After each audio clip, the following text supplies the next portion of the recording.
Have you ever wished for an invite to a special event?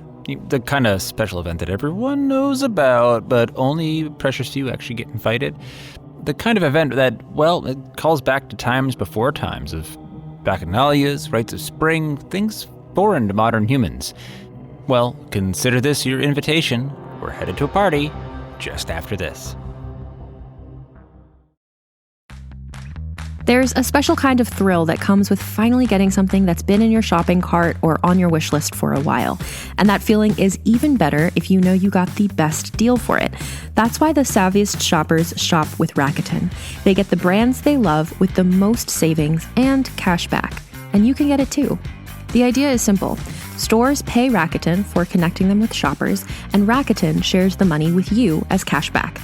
Start getting cashback at your favorite stores like Sephora, UGG, Levi's, and many more. Plus, Rakuten lets you stack sales on top of cashback, so you're not missing out on any other deals or rewards you might already be a part of. It's easy to use, and you get your cashback through PayPal or check. Download the free Rakuten app and never miss a deal. Or go to Rakuten.com to start getting the most bang for your buck. That's Rakuten.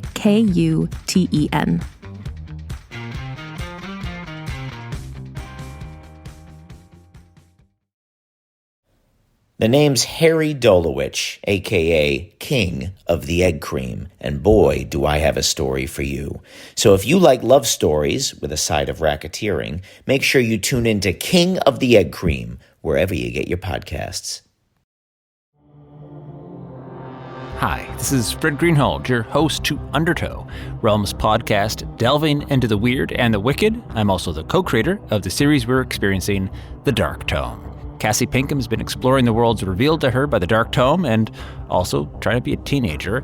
Tonight, it's the evening of the Senior Prom, and she almost misses her chance to go, but an invitation to another event will change her perspective. The story is Murdered Sleep by Kat Howard. Kat's a writer of fantasy, science fiction, and horror who lives and writes in Minnesota. You previously heard her story, The Green Knight's Wife, also here on Undertow, and she served as story editor for season 2 of The Dark Tome, so we haven't gotten there yet, but when we do, you'll know that you can trust her deliciously twisted sensibilities. And now, before the clock chimes, let's go into the Undertow.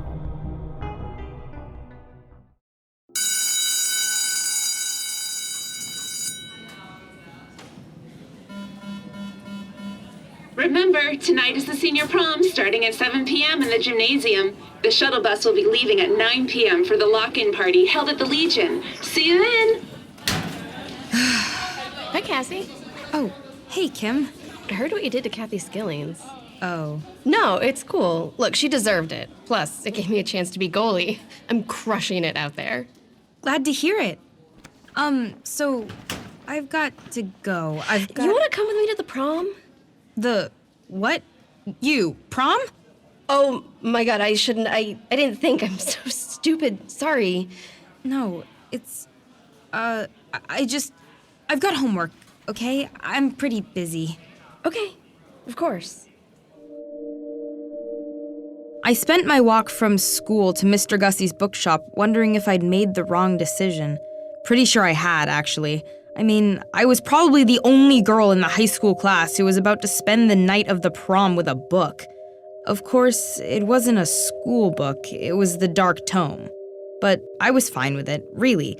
I didn't need more friends, and I didn't need more rumors going around about me. They could have their loud music and their cliques and their stupid drinking. They couldn't go where I could go.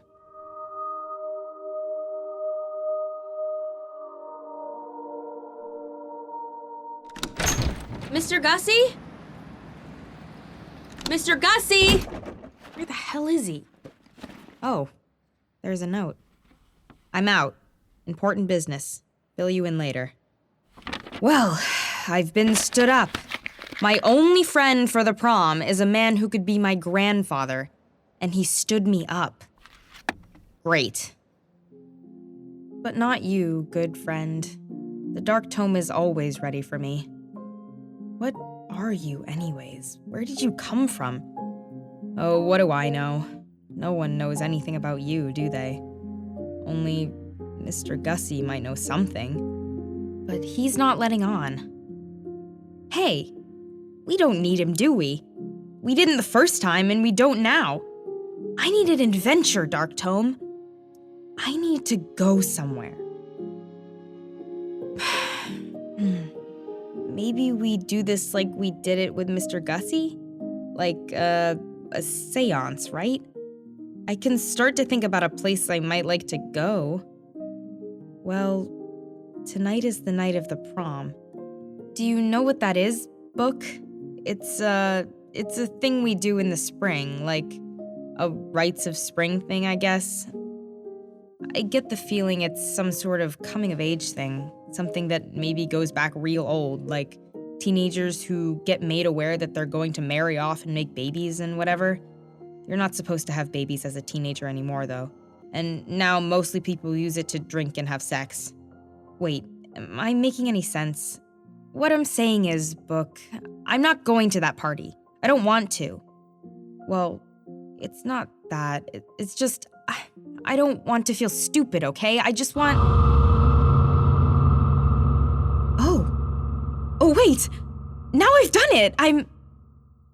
I'm still in the bookshop. Hello? We're closed. Hi there. I have a letter for you. You have what?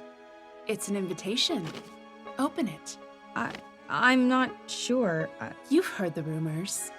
They've been everywhere this fall, blown on the wind, along with the golden fans of fallen ginkgo leaves. Everyone knows someone who's been invited, don't you?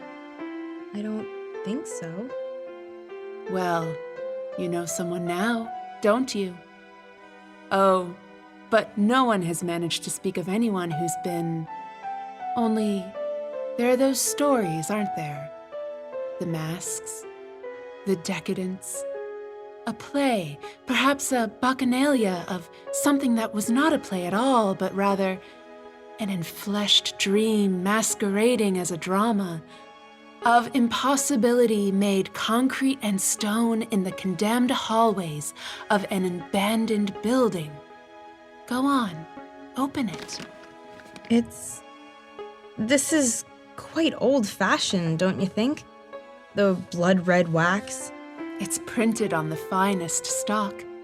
It must be intended for you. Yes, of course. There's an address, but no time. Oh, darling, there's no need. The time? Midnight, of course. Ever the hour of the impossible. Come now, we must not be late.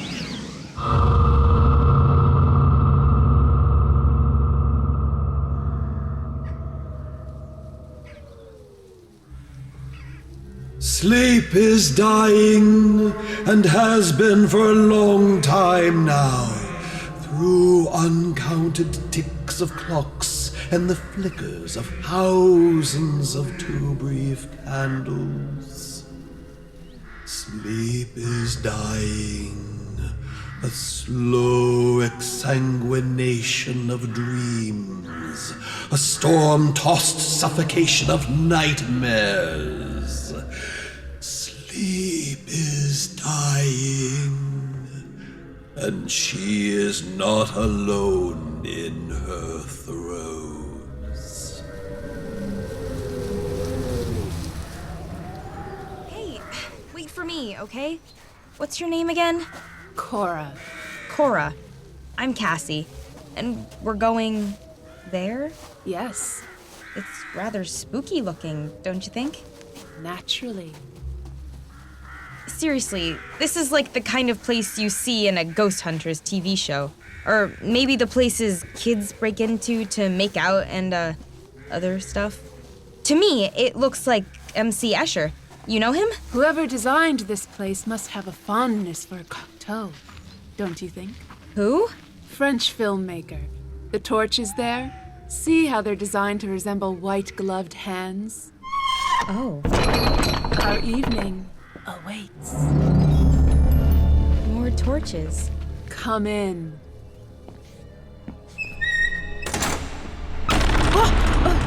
Come now. See? More torches.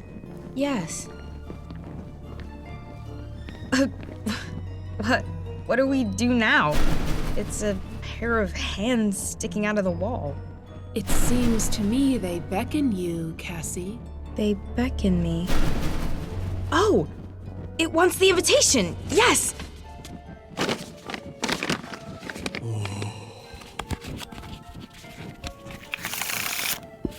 Oh! It, traded me a deck of cards? What should I do? Just take one? It's a tarot card. The Lovers, reversed, from the Marseille deck.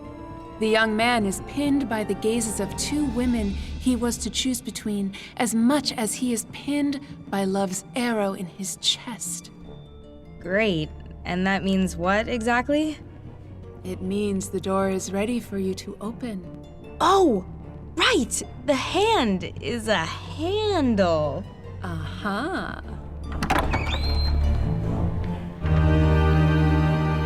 It's a room of masks. You like masks? Look at them. They're beautiful. And, oh, some are quite hideous. Choose one. For me, the Venetian mask of tarnished silver, filigree wings at the temples, tied with ribbon the violet red of seeds at the heart of a pomegranate. Yes, okay. And for me, the jaguar. Hand-painted by the looks of it, and oh, it fits like it was made just for me. It was. What? Continue.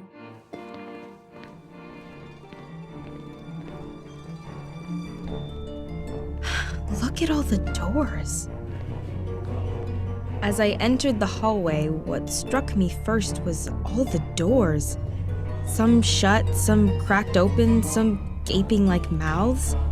I could hear fragmented conversations, tingling jauntiness of a circus organ. Ice blue light burned beneath one door, and my fingers ached from cold when I placed them on the handle. Whoa!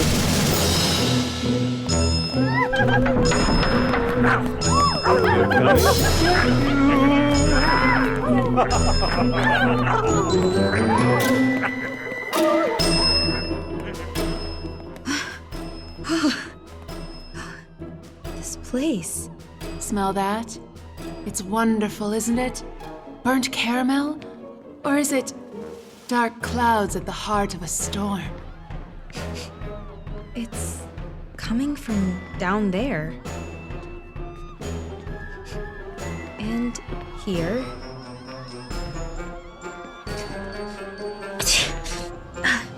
Through here. Extraordinary, isn't it? Dancers spun by. No darkling throng, but color and light and texture glittering in kaleidoscope. Flames flickered in the air without even candles beneath them.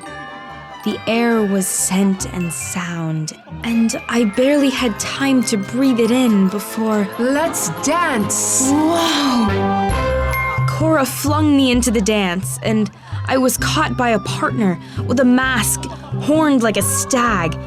And it seemed for a moment that I heard the baying of distant hounds somewhere beneath the music as we danced. And then there was only the dance. As I became accustomed to the hectic pace, I was able to see the wonders Cora had pushed me into. On the walls was a celestial map, the stars and planets moving across it in a stately progression. In the center of the room was a fountain, bubbling with the liquid, the pale green of perfect porcelain. When we danced closer to it, I could smell the sunburned darkness of butterflies. At the head of the room was a banquet table. Upon it, a pastry burst into flame, and from the flame arose a phoenix, which circled the room and dropped rubies in its wake. It's like the inside of a dream. It's made of dreams. Sleep's abandoned children, all gathered home and called to their revels. Cora? Keep dancing! Keep dancing! And we did. Other dancers were unpartnered or gathered into ecstatic knots, but no one walked, and none remained unmoving. It seemed, as we crossed over a mosaic floor, past a woman with owl's wings whose mask was made of flowers, that the room had grown larger. Vines crawled over a wall, and they were thorned about with roses. The air near them thick with the scent of raspberry jam. Among it all, a snake. How long have we been here? Have you seen clocks or shadows in this place? Or any other devices used to capture time and parcel it out in captive bits? Time is only breath and heartbeat. Only now. Only tomorrow, and tomorrow, and tomorrow. Wait, no. Seriously, how long have we been here? Shh. Look. Cora pointed up, where snails, delicate and jeweled, fell from the ceiling. And suddenly, it didn't matter. And so the dance continued, partner to partner, mask to mask. I gazed upon Medusa and did not turn unfeeling to stone.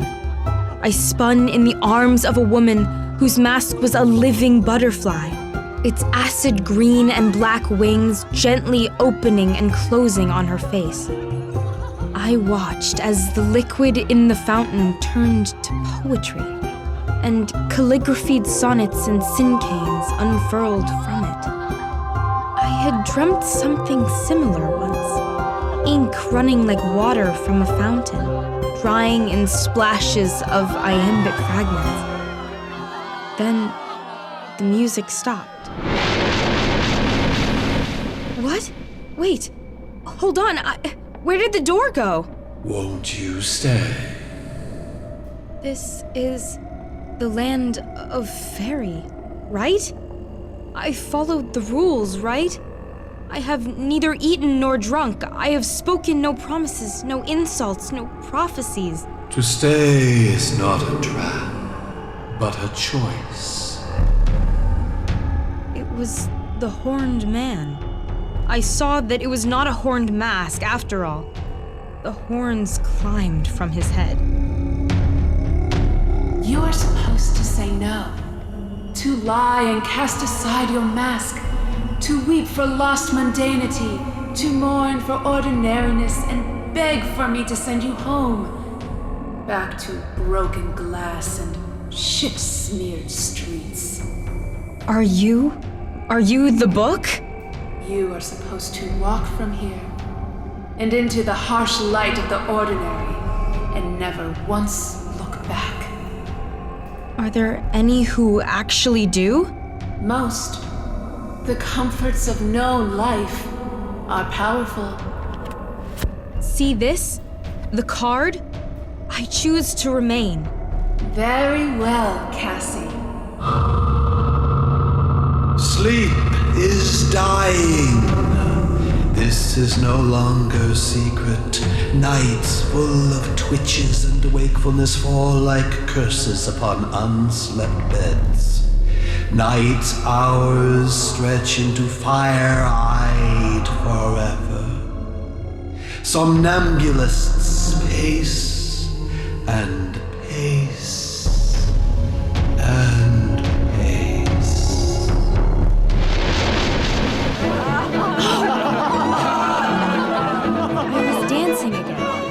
I was dancing again in the arms of the horned man. In the air above us, an unseen orchestra. Passion sobbed from the strings of violin and cello, and drums counted the time between steps, between heartbeats. But no musicians could be seen. So close to my partner, I could smell the deep green fragrance of forests, the pleasant rot of leaf mold and loam, and the vague musk of some great furred beast. Again, in counterpoint, or descant, I could hear the baying of hounds. And then...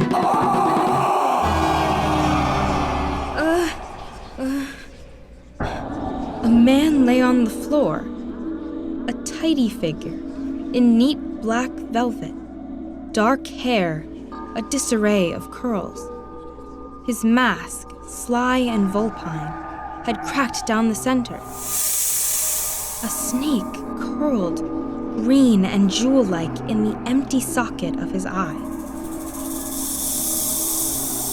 I felt the floor beneath me sway as if the building stood on fault lines shifting sideways from each other. The other dancers in the room were turning away, deliberately cutting the fallen figure from their line of vision. A scream tore the air, and the phoenix burst once more into flame.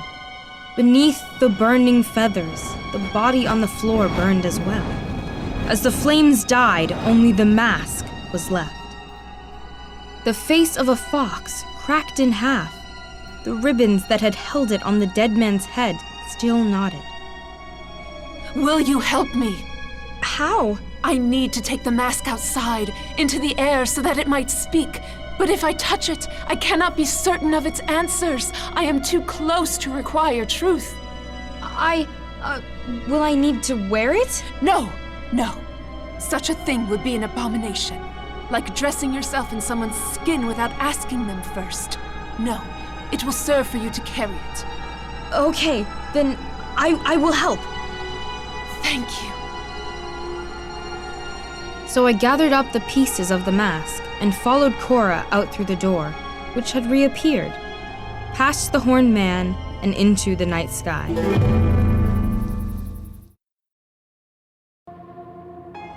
Rex is a demon that walks among us. A predator that ruined families. The Lisk podcast team was shocked by the recent news of Rex Howerman's arrest in connection with the Gilgo 4 murders. After more than a decade of searching, law enforcement officials finally pieced together enough evidence to bring formal charges against him. I'm your host, Chris Moss, and the Lisk podcast will be releasing new episodes every week to unpack how Howerman was caught.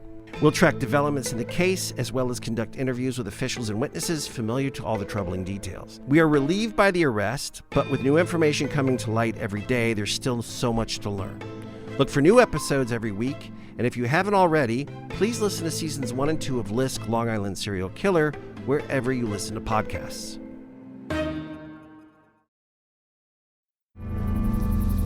The night sky was stranger and more star-filled than any I had ever seen. The waxing moons seemed close enough to touch, if one were brave enough to risk the silver pinpricks of the stars that thorned around it. Some other time, if I didn't carry such a burden in my hands, I would have liked to stop, to look at what other wonders might be in the small pool where a ghost white octopus roiled, to revel in the sharp scent of rosemary and lemon thyme that rose from beneath my feet as I walked, to stroke the leonine flanks of the sleeping griffin. Those things would wait for some other when. I hadn't known the man who had chosen for himself the face of a fox, but I owed him the respect of my attention. In the midst of such overwhelming presence, I would mark his absence. I would not look away. The mask in my hands shuddered and strained, and the rent edges slipped over and under each other until the mask was again whole. The strings unknotted and coiled tight around my wrists. My hands grew heavy and numb, but not before I felt blood drip through the lines of my palms to fall on the ground. Carnelian starfish bloomed where the drops landed. Very nice, Cassie. Now, ask. What?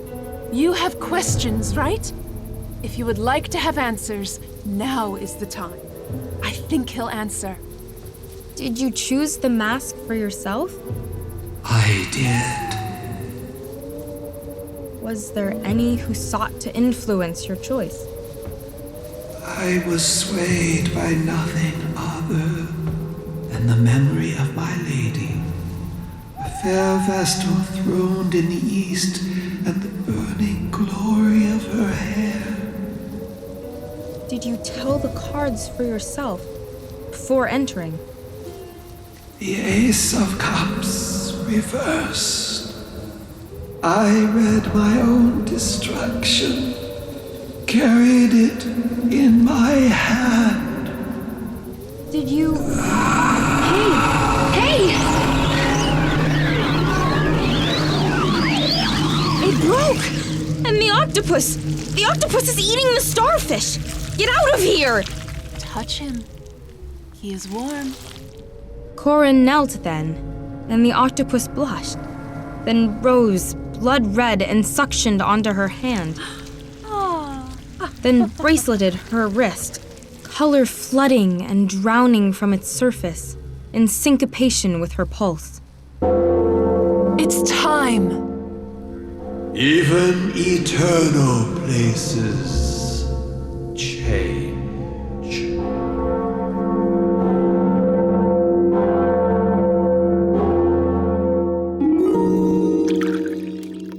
Drink this.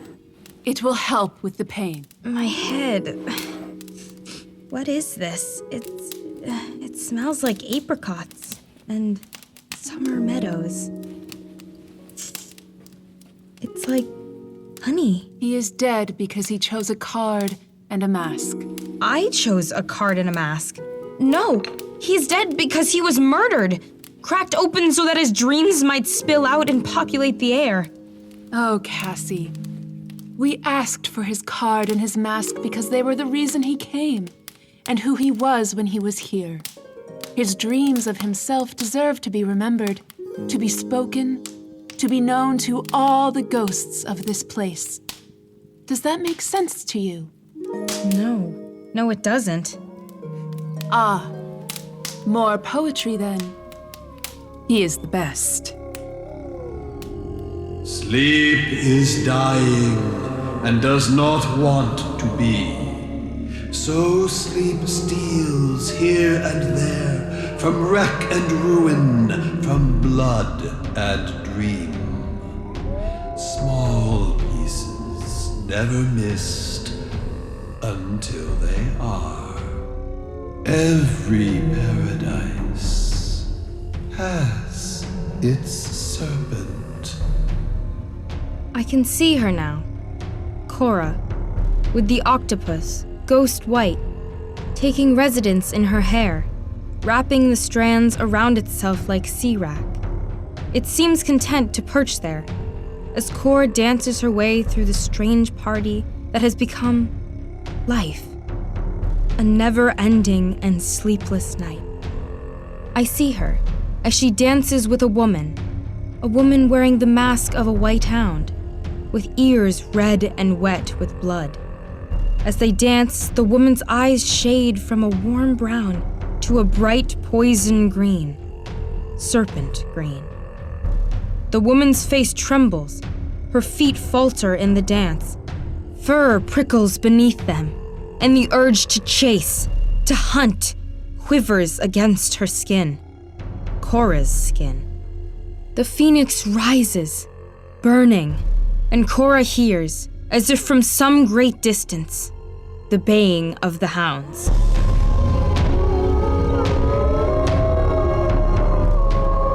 The hiss of a serpent. The strings of the woman's mask untie from her head and wind themselves instead around Cora's hands. And still, she holds to the mask of the woman's face.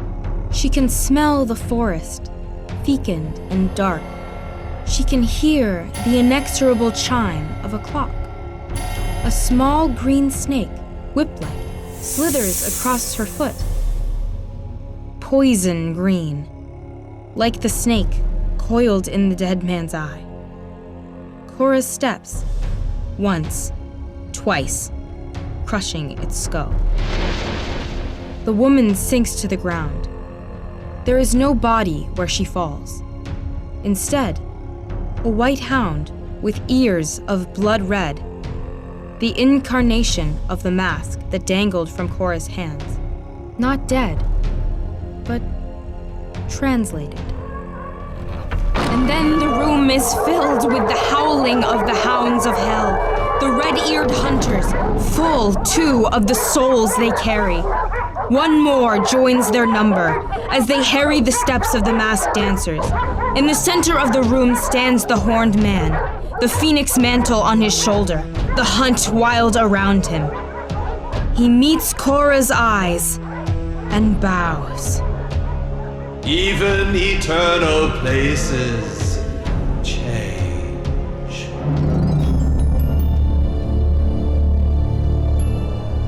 Cassie? She looks at me, and Cassie? she looks right through me. I am here. I am in the dance. I am with the hounds. Will you stay with us, Cassie? There is another dance. There are more dreams. There are more visions we must crack open and drink like the full, fatted milk of the moon. The door. I don't see the door. You have a card, Cassie. Would you like to play it? I have seen enough. I will leave here. I have not eaten, I have not drunk, but I will not go back either. Because there is a door, isn't there? There is a door that is past this, on the far side from mundanity, into the realm of dreams and past it. It's the door the Dark Tome has opened for me. Yes, Cassie. I think you're right. I think we'll see you here again soon. Perhaps. Just take this. What? It's an invitation. Send someone to us, would you? Of course. Farewell.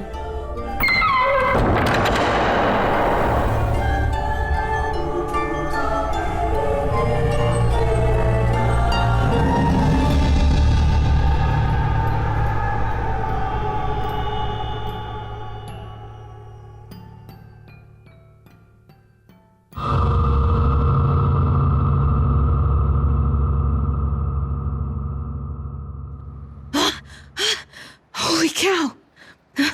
If it's not evil birds or demons posing as witches, it's people that devour the dreams of the unsuspecting. Just another day with the Dark Tome. Oh, Cassie! Hi. Don't you have someplace to be? I've sort of been there already. You've been messing around with the Dark Tome on your own again, haven't you? You think? What do you got in your hand there? What? Oh, here. It looks like an invitation. Open it if you'd like. I can't really guarantee it'll make any sense to you, or that you'll come back. Sounds like every story we've read so far. Yeah, maybe. Cassie? Yeah? You look good. Huh? I don't mean anything funny by it, just, you have a little twinkle to the eye. You going somewhere? Maybe. What time is it? 7:10. Why? Well, there's a little dance tonight. I might still be able to get there if I hurry. Oh, well then, enjoy yourself. You know where to find me. Yes, I most certainly do. See you, Mr. Gussie. See you later.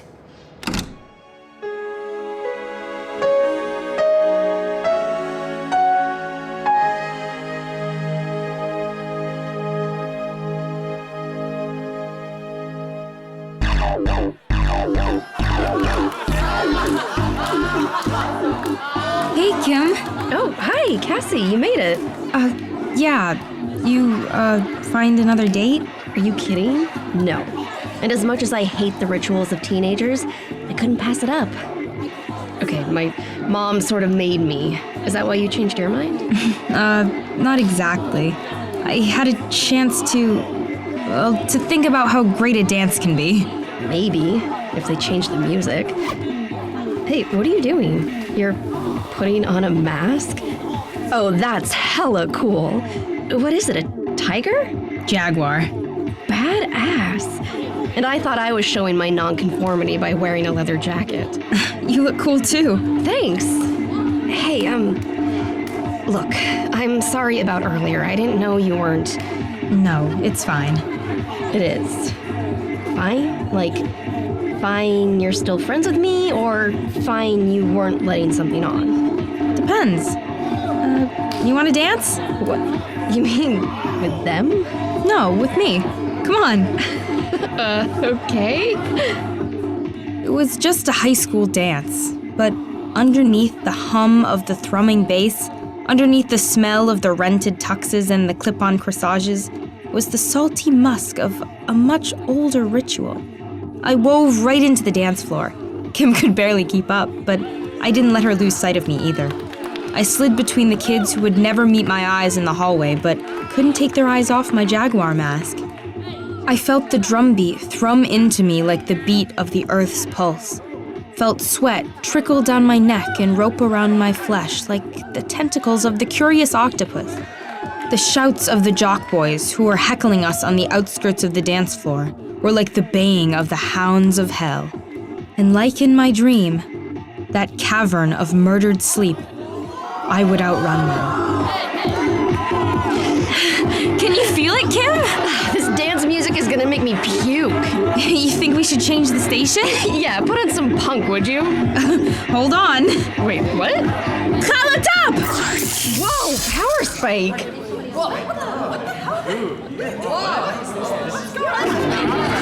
Hey, Cole! That's what I'm talking about! Good, then let's dance!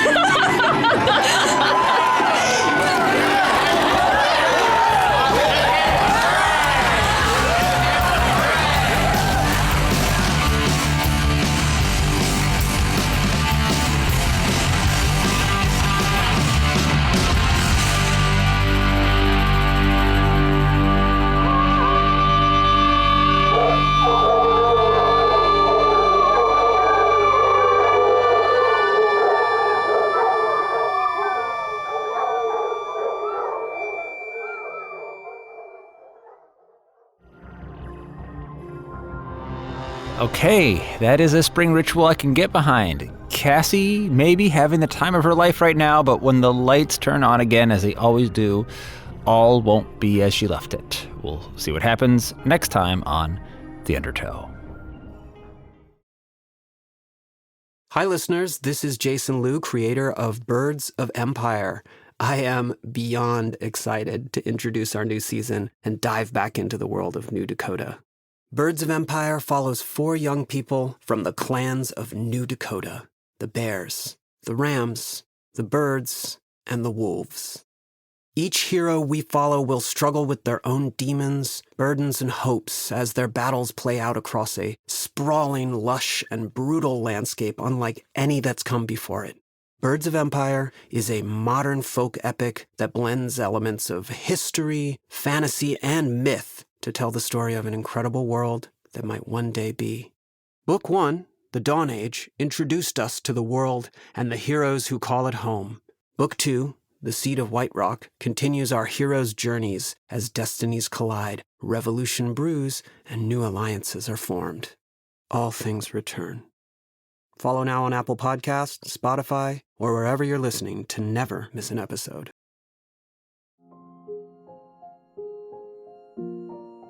Murdered Sleep was written by Kat Howard, adapted for audio by Fred Greenhalgh, produced by Fred Greenhalgh and William DeFries, featuring Lily Thorne as Cassie, Tim Sample as Mr. Gussie, Casey Turner as Kim, and Tess Van Horn as Cora.